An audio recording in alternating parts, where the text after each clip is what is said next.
Khurram শেহজাদের fuller লেন্থের বল, Zakir Hasan Flick করে দিয়েছেন বল সীমানার বাইরে, 4 না বরং ছক্কার জন্য। বলের পেসকে সঠিকভাবে কাজে লাগানো যাকে বলে আর কি।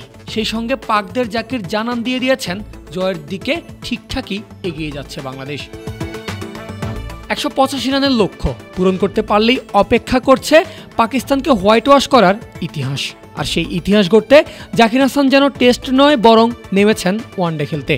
প্রথম ছক্কাটা হাঁকাতে সময় নিয়েছেন ইনিংসের মাত্র 8টা বল, আর সেখানেই শেষ না, মেরেছেন আরও একাধিক বাউন্ডারি।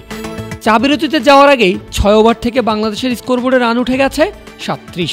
2 ছক্কা 1 চারে ততক্ষণ পর্যন্ত জাকিরের রান 21 বলে 27। শেষ সেশন ছাড়াও টাইগারদের হাতে এখনও গোটা একটা দিন বাকি আছে, তবে জাকিরের যেন তর সইছে না, যেন চাচ্ছেন চতুর্থ দিনেই পাকিস্তানকে হোয়াইট ওয়াশ করার কাজটা সেরে ফেলতে।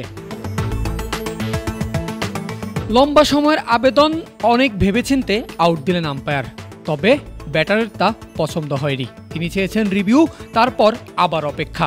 বেশ কিছুক্ষণ সময় নিয়ে টিভি আম্পায়ারও জানান দিলেন এটা আউট।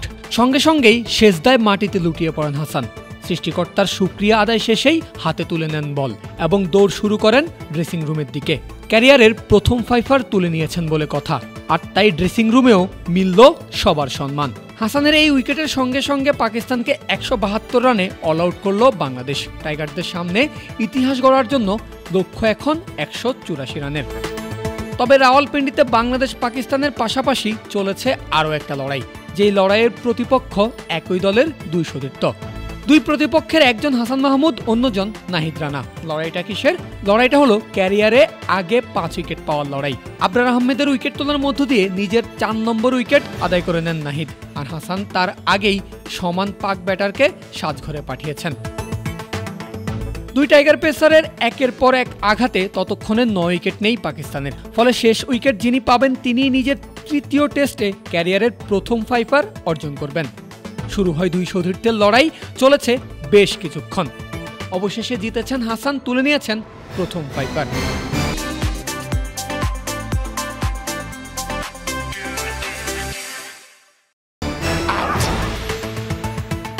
বিপক্ষ দলের ব্যাটারদের কষ্ট হবে, তাই উইকেট পেলে সেলিব্রেট করেন না হাসান মাহমুদ। এটা টাইগার পেসারের নিজের মুখের কথা।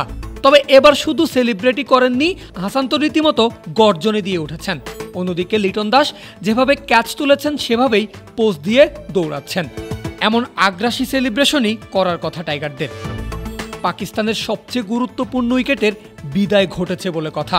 43 রান করে ফিরেছেন মোহাম্মদ রিজওয়ান। 7 নম্বর উইকেট হারালো পাকিস্তান, আর সেখান থেকে 8 নম্বর হতে সময় লাগেনি মোটেও। ঠিক পরের বলেই নতুন ব্যাটার মোহাম্মদ আলীর টিকিট কেটে দিয়েছেন হাসান। টাইগার পেসারদের একের পর এক আঘাতে 138 রানে 8 উইকেট হারিয়ে পুরোপুরি কোণঠাসা পাকিস্তান। বাবর আজমের উইকেট তুলেছেন, তবুও আহামরি কোনো উচ্ছ্বাসই নেই নাহিদ রানার। শুধুমাত্র একটা হাসি দিয়ে সতীর্থদের সঙ্গে হাত মিলিয়েছেন, যেন এটাই তো তার প্রত্যেক দিনের কাজ। রানার এমনটা ভাবাও খুবই স্বাভাবিক। সিরিজের 2 ম্যাচে এই নিয়ে দ্বিতীয়বার বাবরকে সাজঘরে পাঠিয়েছেন তরুণ এই পেসার। নাহিদ রানার 4th স্টাম্পের বলটা সামলাতেই পারেননি পাক ব্যাটার। কিছুটা বাড়তি বাউন্সের বল ক্যাচ পাঠিয়েছেন প্রথম স্লিপে, আর সেখানে থাকা ফিল্ডার সাদমান ইসলাম করেননি কোনো ভুল। ফলে 11 রান করে দ্বিতীয় দিনের তৃতীয় এবং পঞ্চম পাক ব্যাটার হিসাবে ড্রেসিং রুমের দিকে হাঁটলেন বাবর আজম। রানার একই ওভারে 0 রানে টিকিট কাটতে পারত মোহাম্মদ রিজওয়ানেরও, যদি না সাদমান ক্যাচ মিস না করতেন। তবে 3 নম্বর উইকেট তুলতে বেশি দেরি করেননি নাহিদ রানা। এবার আর সাদমানের মতো ভুল করেননি লিটন দাস। নিজের তৃতীয় ওভারে এসে রানার তৃতীয় শিকারের নাম সাউদ শাকিল। 83 রানে 6 উইকেট তুলে নিয়ে ম্যাচের চালকের আসনে বসে গেছে বাংলাদেশ। চতুর্থ দিনে পাক ব্যাটারদের সাজঘরে পাঠানোর কাজটা শুরু করেছেন তাসকিন আহমেদ।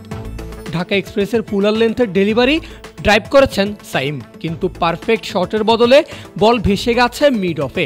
আর এমন সুযোগ মোটেও হাতছাড়া করতে চাননি শান্ত।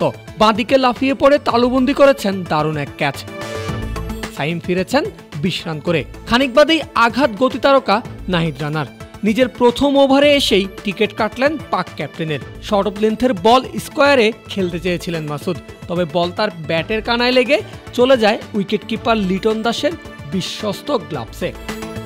পিন্ডি টেস্টের চতুর্থ দিনটা টেস্ট নয় বরং ওয়ানডে মেজাজেই শুরু করতে চেয়েছে পাক ব্যাটাররা। লক্ষ্য দ্রুত স্কোর বড় করা। তবে তাদের সেই চেষ্টাতে বাধা হয়ে দাঁড়ালেন তাসকিন রানা। পারভেজ আল হাসান, ক্রিক ফ্রেন্জি।